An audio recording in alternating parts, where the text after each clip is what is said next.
তিন জিনিসের দিকে তাকালেই সওয়াব। কয় জিনিস? জোরে বলেন। এক নাম্বার আন-নাযার ইলাল মুসহাফ, কোরআনের দিকে তাকালেই সওয়াব, পড়া লাগবে না, পড়লে তো সওয়াব আছে তাকানো মাত্রই। দুই নাম্বার আন-নাযার ইলা ওয়াজহিল ওয়ালিদাইন, মা বাবার চেহারা,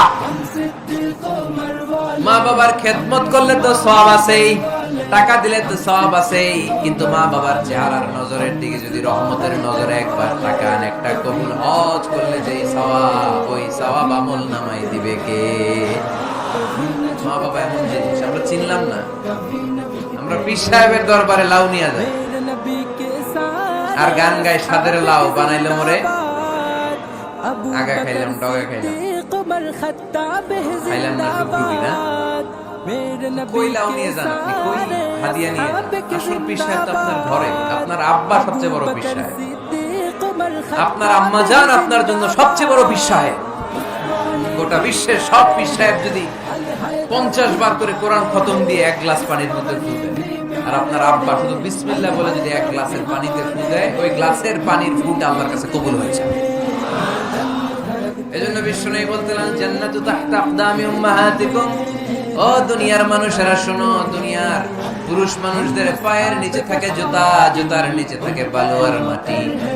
দুনিয়ার বুকে এক একটা মায়ের পায়ের নিচে থাকে তার সন্তানদের জান্নাত।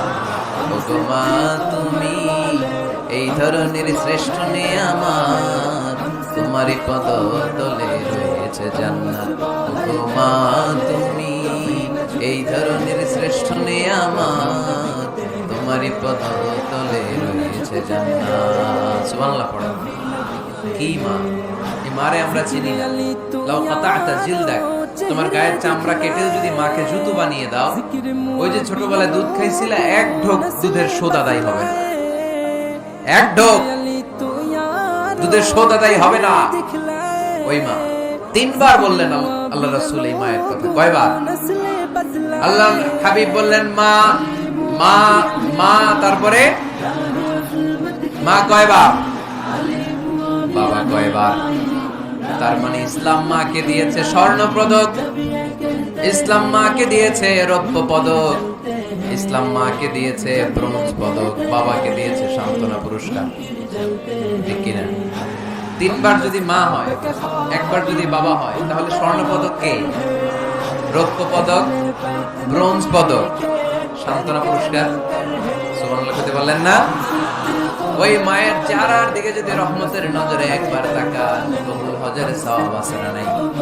তাহলে 1 নাম্বার কোরআনের দিকে নজর করলে সওয়াব, 2 নাম্বার মা বাবার চেহারার দিকে নজর করলে সওয়াব, 3 নাম্বার আল্লাহর কাবা ঘরের গিলাফের দিকে যখন নজর করে তাকাবেন, 20টা রহমত নাযিল করবে কে?